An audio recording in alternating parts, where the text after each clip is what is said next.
Hello everyone, a very warm welcome to the channel. Hope all of you are doing well. So, I've been getting several requests regarding preparation of lower PCS interview. So, I have come up with this video for the same purpose. Okay. Now, the topics that I'm going to discuss in this video are as follows. First of all, we are going to discuss some expected questions. We'll also be sharing some tips, and we'll talk about peer group discussion. Okay. And if you are new to the channel, please subscribe the channel and always remember that whatever exam you're preparing for, you can do it. Now, as you are aware that the interviews, they will be starting from the last week of July.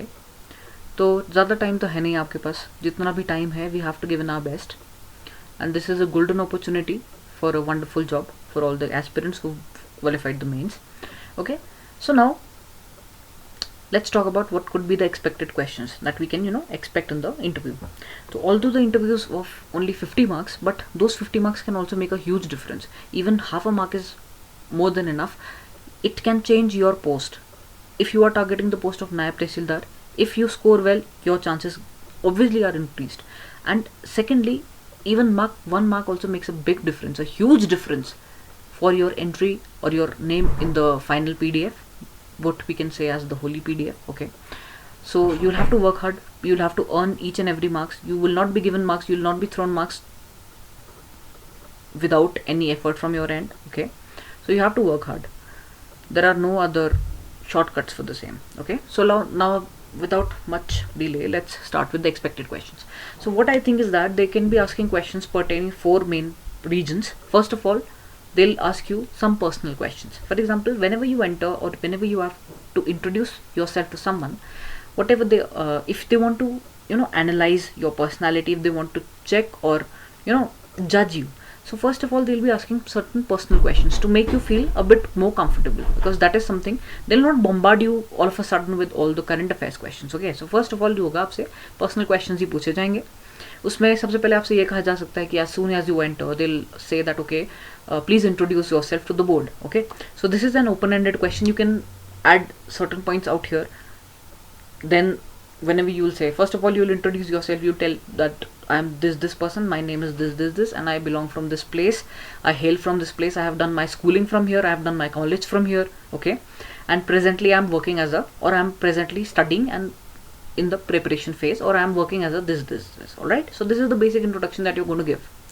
अब उसी में से आपके cross questions शुरू होते हैं. Okay, for example अगर आपका नेम जो है, if that has a specific meaning, तो उसमें आपसे पूछा जा सकता है कि okay this is your name, so what is the meaning of your name. Okay, इस तरीके के पर्सनल क्वेश्चंस आपसे पूछे जा सकते हैं. Similarly, if you have spoken about your town, that okay I come from this particular place. For example अगर आप जो है देहरादून से हो या अगर आप नैनीताल से हो, तो वहाँ से भी आपको क्वेश्चन एक्सपेक्ट कर सकते हैं हम लोग कि they can ask that okay ठीक है आप इस जगह से हो, so what is the speciality of this place, या tell me about any 4 historic places of your region और any 4 important tourist spots.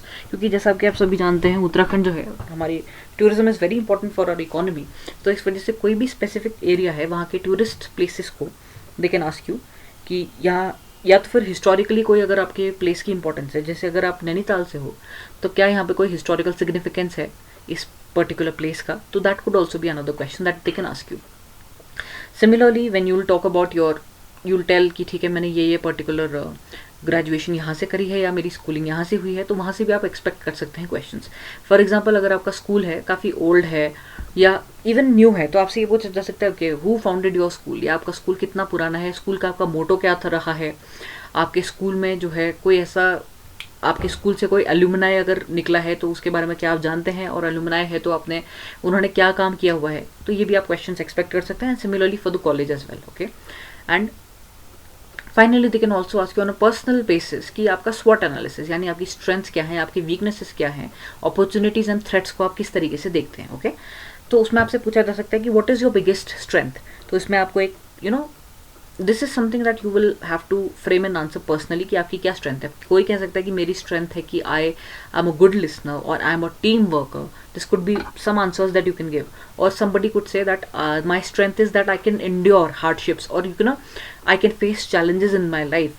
I've faced so many challenges and still I'm able to do much better in under stress also. So this could be a strength for someone. Then they can also ask you about your weakness. What is your biggest weakness? And in that weakness also you could say that okay, my weakness is that, it could be anything, right? But you have to frame your answer in such a manner कि वो जो आपकी weakness है वो कुछ ज़्यादा negative impact ना डाल दे. For example, अगर किसी ने ये कह दिया कि मेरी weakness ये है कि मैं बहुत ज़्यादा प्रेशर में काम नहीं कर पाता हूँ, तो देखो आप जो है लोअर PCS का एग्ज़ाम आपने एम किया हुआ है, टारगेट लेकर के चल रहे हो, तो ऑब्वियसली इसमें जो है प्रेशर तो होगा, वर्क प्रेशर भी रहता है कहीं पर आपको जो है. अगर आप नायब तहसीलदार बन जाओगे तो उसका वर्क प्रोफाइल क्या होता है, आपका अगर मेन एम ये है कि मुझे नायब तहसीलदार बनना है, तो कई सारे हर दिन आपको कुछ ना कुछ इश्यूज़ फेस करने पड़ सकते हैं. कहीं पर लैंड रिकॉर्ड्स से कोई रिलेटेड प्रॉब्लम हो सकती है, कहीं से आपको प्रेशर पड़ सकता है. तो अगर आप ऐसा कुछ बोलते हो कि मैं जो है स्ट्रेस ले लेता हूँ या जो है मैं ज़्यादा फेस नहीं कर पाता हूँ स्ट्रेस में सिचुएशंस को, तो वो एक नेगेटिव इम्पैक्ट डालेगा. तो इसीलिए आपकी जो वीकनेस होनी चाहिए वो ये होनी चाहिए कि ज़्यादा नेगेटिव इम्पैक्ट ना डाले. Obviously nobody is perfect, okay. तो वीकनेस तो सभी की कुछ ना कुछ होती है, तो इस तरीके से कुछ सोचो अपने ही विषय में कि ज़्यादा नेगेटिव इम्पैक्ट ना पड़े. देन अपॉर्चुनिटीज़ एंड थ्रेट्स को, तो अगर आपने कोई पर्सनल अचीवमेंट अगर आपका रहा है, for example if you topped your school और if you have held any position, या आपने जो है कभी ब्लड डोनेशन किया है, तो that also you could mention during your introduction वाला पार्ट. तो वहाँ से भी आप क्वेश्चंस एक्सपेक्ट कर सकते हैं कि अच्छा आपने इंट्रोडक्शन में ये बोला था कि आई सिक्योर्ड दिस पोजीशन, या मैं फर्स्ट आया था या सेकंड आया था यूनिवर्सिटी में, या फिर मैंने जो है ब्लड डोनेट किया हुआ है, या मैं किसी NGO से एसोसिएटेड हूँ, या मैंने ये जो मेरा वर्क एक्सपीरियंस रहा है उससे associated. Then they can ask you कि आपको क्या क्या अपॉर्चुनिटीज़ देखती हैं और क्या क्या थ्रेट्स आपने फेस करे हुए हैं, और अगर कोई ऐसी सिचुएशन हुई है तो आपने उसको कैसे हैंडल किया है. Okay, so this is on a personal front that they can ask questions. अब हम आते हैं next educational and work background के बारे में. तो थोड़ा बहुत इसमें मैंने ऑलरेडी कवर कर दिया, जैसे school and colleges and also the work balance. तो उसमें ऐसा है कि इसमें और क्या पूछा जा सकता है आपको कि आपने सपोज ग्रेजुएशन किसी पर्टिकुलर सब्जेक्ट में करी है. फॉर एग्जांपल कोई अगर BA का स्टूडेंट है या किसी ने BSc करी हुई है, फॉर एग्जांपल किसी ने अगर BSc ऑनर्स किया हुआ है किसी स्पेसिफिक सब्जेक्ट से, मैथमेटिक्स हो सकता है, जियोलॉजी हो सकता है, तो वो आपका जो है how will it help in your work.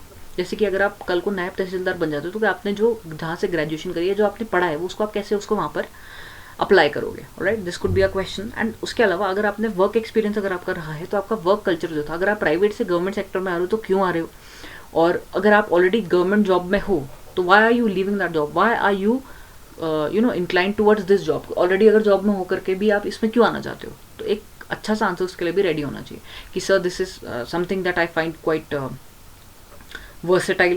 This job is something which is very versatile. It will give me a lot of opportunities and give me a lot of experience in several fields. I'll be able to work in several fields, and this is something which excites me. ऐसे इस तरीके से आप इसमें answer frame कर सकते हो. उसके अलावा अगर हम बात करें तो करंट अफेयर्स एक बहुत इंपॉर्टेंट मॉड्यूल बन जाता है आपके क्वेश्चंस के लिए. क्वेश्चंस आपके वर्ल्ड, इंडिया या उत्तराखंड, तो इसके जो भी करंट इवेंट्स चल रहे हैं उनसे पूछे जा सकते हैं. उसके अलावा गवर्नमेंट स्कीम्स पे इस पर बहुत ज़्यादा ध्यान देने की ज़रूरत है, because you are going to represent the government, you will be a part of the government's machinery, the executive machinery of the government. तो इस वजह से ऐसा है कि आपका ये बहुत इंपॉर्टेंट रोल रहता है, और आपको अवेयर होना चाहिए कि अच्छा ये गवर्नमेंट स्कीम्स है, तो इसके बेसिक आइडिया, जैसे कि फॉर एग्जाम्पल मनरेगा के बारे में पता होना चाहिए कि एग्जैक्टली होता क्या है मनरेगा में.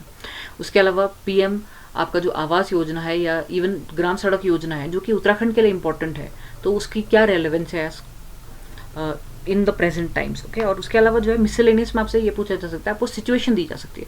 सपोज आप कहीं के नायब तहसीलदार हैं, या आपको जो है उपकारापाल बना दिया जाएगा, और ये सिचुएशन आपके सामने आती है कि जो है इनमेट्स या फिर जो जेल में जो कैदी हैं उनमें से उनके बीच में लड़ाई होगी, तो ऐसे सिचुएशन में आप उसको कैसे हैंडल करोगे. उसके अलावा आपको कुछ ऐसी प्रॉब्लम्स दी जा सकती हैं और उससे आपका सोल्यूशन पूछा जा सकता है कि इसका आप जो है क्या इसमें उत्तर देना चाहोगे. ओके, तो दीज आर सब सर्टेन बेसिक थिंग्स जो आपसे पूछी जा सकती हैं. Now let's talk about the other things कि certain tips that we need to keep in mind. First of all, देखो confidence is the key. अपनी ग्रूमिंग पे ध्यान देना है, ड्रेसिंग सेंस, बाल वगैरह अपने जो है अच्छी तरीके से आप कोम करके बिल्कुल एक अच्छी तरीके से आप सोफिस्टिकेटेड मैनर में वहाँ पर अपने आप को प्रेजेंट करिएगा. Then salutations, for example good morning, good afternoon, whatever is the time whenever you are interviews there. और क्लैरिटी रखनी है अपने बातों में, ज़्यादा घुमाना नहीं है बातों को, ज़्यादा शॉर्ट आंसर भी नहीं देने, ज़्यादा लंबे आंसर भी नहीं देने, बिल्कुल अप टू द पॉइंट बात करनी है. हम्बल रहना है, रिस्पेक्ट के साथ वहाँ पर करना है, और कुछ भी झूठ मत बोलना, ब्लफ मत करना. उसके अलावा आई कांटेक्ट मेंटेन रखना वो ज़रूरी है, और इसी की प्रैक्टिस करने के लिए आप जो है मॉक इंटरव्यूज दे सकते हो या फिर मिरर के सामने प्रैक्टिस कर सकते हो. एंड ये कॉन्फिडेंस रखना कि you can do it. Okay, finally peer group discussion की अगर हम बात करें तो देखो टेलीग्राम ग्रुप का लिंक अवेलेबल है डिस्क्रिप्शन में, उसको ज्वाइन कर सकते हो, या फ्रेंड्स एंड फैमिलीज के साथ डिस्कस कर सकते हो, क्वेश्चंस क्या हैं उनके साथ मॉक इंटरव्यू दे सकते हो. उसके अलावा मॉक इंटरव्यू कोचिंग इंस्टीट्यूट्स वाले भी कराने वाले हैं, इसको भी ज्वाइन कर सकते हो. Hopefully the video was useful, और अगर और वीडियोज़ चाहिए, क्वेश्चन और डिस्कस करने, तो do let me know in the comment section. Then